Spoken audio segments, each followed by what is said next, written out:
Assalamualaikum warahmatullahi wabarakatuh. Saya Devanka Tamazura dengan NPM 257620009. Dalam video kali ini, saya akan membahas secara tuntas dan mendalam bagaimana jenis cairan yang bersentuhan dengan besi dapat mempengaruhi seberapa cepat besi tersebut mengalami korosi seperti proses yang biasa kita kenal sehari-hari, yaitu berkarat.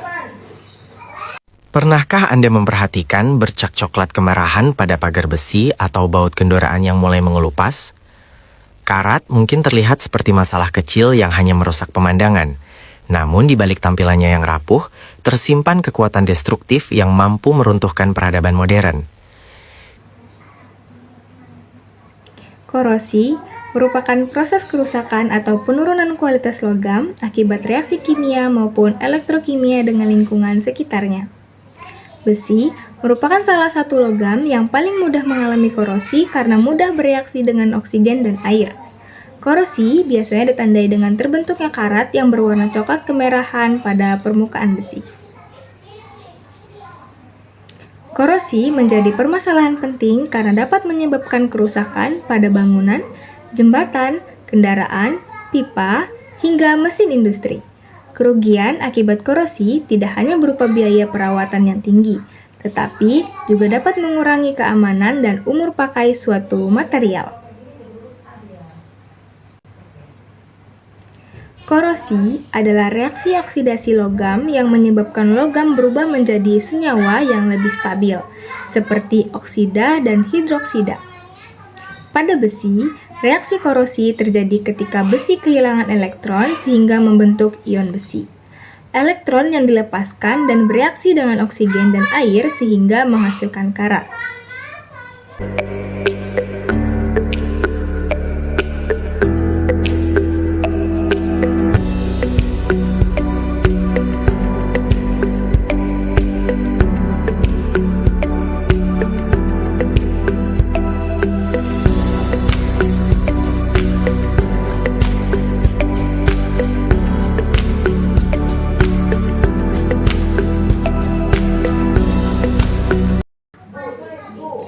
Proses ini berlangsung lebih cepat apabila terdapat elektrolit seperti garam atau larutan asam. Ada beberapa pengaruh media perendaman terhadap laju korosi pada besi. Yang pertama ada air tawar. Air tawar mengandung oksigen terlarut yang memungkinkan terjadinya korosi. Akan tetapi, kandungan ion dalam air tawar relatif sedikit sehingga daya hantar listriknya rendah. Akibatnya, proses perpindahan ion berlangsung lebih lambat dan laju korosi tidak terlalu tinggi. Yang kedua, ada air garam. Air garam merupakan salah satu media yang paling cepat menyebabkan korosi pada besi. Hal ini disebabkan adanya ion natrium dan terutama ion klorida yang meningkatkan konduktivitas larutan. Ion klorida juga mampu merusak lapisan oksida tipis yang terbentuk pada permukaan logam sehingga permukaan besi terus terbuka dan bereaksi dengan lingkungan. Inilah alasan mengapa kendaraan yang berada di daerah pantai lebih cepat berkarat dibandingkan kendaraan yang digunakan di daerah pegunungan. Yang ketiga ada larutan asam. Larutan asam merupakan media yang sangat agresif terhadap logam. Pada media ini, ion hidrogen membantu mempercepat pelarutan besi sehingga logam kehilangan massa lebih cepat. Akibatnya, permukaan besi menjadi kasar, muncul gelembung gas pada beberapa kondisi, dan warna karat terbentuk lebih cepat dibandingkan media lainnya. Yang keempat, ada air mineral atau air bersih. Air mineral tetap dapat menyebabkan korosi karena mengandung oksigen terlarut. Namun, kandungan mineral yang tidak terlalu tinggi menyebabkan laju korosi lebih rendah dibandingkan air garam. Besarnya korosi sangat bergantung pada jenis mineral yang terkandung dalam air tersebut. Selain media perendaman, terdapat beberapa faktor lain yang mempengaruhi laju korosi, yaitu seperti yang pertama, ada kandungan oksigen. Semakin banyak oksigen yang tersedia, maka reaksi reduksi berlangsung lebih cepat sehingga korosi meningkat. Yang kedua ada kandungan ion. Ion-ion seperti ion klorida dalam air laut mampu meningkatkan konduktivitas larutan sehingga mempercepat korosi. Yang ketiga, tingkat keasaman atau pH. Larutan yang bersifat asam mempercepat pelarutan logam sehingga korosi berlangsung lebih cepat dibandingkan larutan netral. Yang keempat, ada suhu. Semakin tinggi suhu, laju reaksi kimia meningkat, sehingga korosi juga semakin cepat. Yang kelima, ada lama perendaman. Semakin lama logam berada di dalam daerah media korosif, maka kerusakan yang terjadi akan semakin besar. Yang keenam, ada luas permukaan logam. Permukaan logam yang lebih luas memiliki area kontak yang lebih besar dengan lingkungan sehingga peluang terjadinya korosi juga meningkat. Perbedaan laju korosi terjadi karena setiap media memiliki kemampuan berbeda dalam menghantarkan listrik dan memfasilitasi reaksi elektrokimia. Media yang mengandung banyak ion seperti air garam mempercepat perpindahan elektron sehingga korosi berlangsung lebih cepat. Sebaliknya, media dengan kandungan ion yang rendah memperlambat reaksi tersebut. Selain itu, media yang bersifat asam juga meningkatkan laju korosi karena ion hidrogen mempercepat pelarutan besi. Korosi memberikan dampak yang sangat besar, baik dari segi ekonomi maupun keselamatan.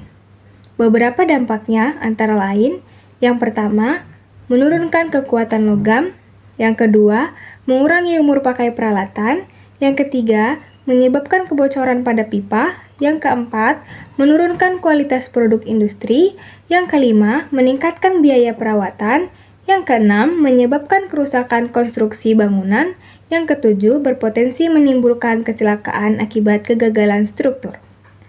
Di dunia industri, kerugian akibat korosi mencapai miliaran rupiah setiap tahunnya, sehingga pengendalian korosi menjadi salah satu aspek yang sangat penting. Luka akibat benda berkarat sering dikaitkan dengan tetanus. Meskipun karat itu sendiri bukan penyebab langsung bakteri Clostridium tetani, permukaan yang kasar dan berpori pada besi berkarat merupakan tempat persembunyian yang sempurna bagi spora bakteri tersebut. Begitu masuk ke aliran darah melalui luka, bakteri ini menyerang sistem saras dan menyebabkan kejang otot yang menyakitkan. Selain itu, dampak ekonomi dari karat sangatlah fantastis. Dunia menghabiskan ribuan triliun rupiah setiap tahunnya hanya untuk memperbaiki kerusakan akibat korosi dan melakukan upaya pencegahan. Dari kendaraan yang keropos hingga kebocoran kapal tanker, karat adalah musuh abadi teknik mesin. Memahami bagaimana karat bekerja bukan hanya soal menjaga barang tetap mengkilap, melainkan tentang menjaga keselamatan jiwa dan memastikan lingkungan di sekitar kita tetap kokoh. Beberapa cara yang dapat dilakukan untuk mengurangi korosi pada besi antara lain, yang pertama, melakukan pengecatan agar permukaan besi tidak kontak langsung dengan udara dan air. Yang kedua, melakukan galvanisasi menggunakan lapisan seng. Yang ketiga, menggunakan pelapis anti karat. Yang keempat, melakukan proteksi katodik dengan logam korban.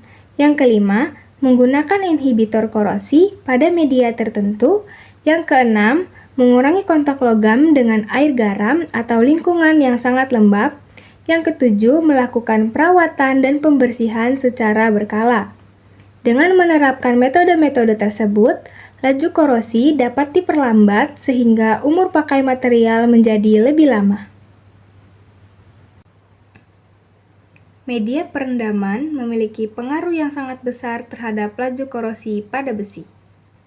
Semakin tinggi kandungan ion dan semakin asam suatu media, maka laju korosi akan semakin cepat.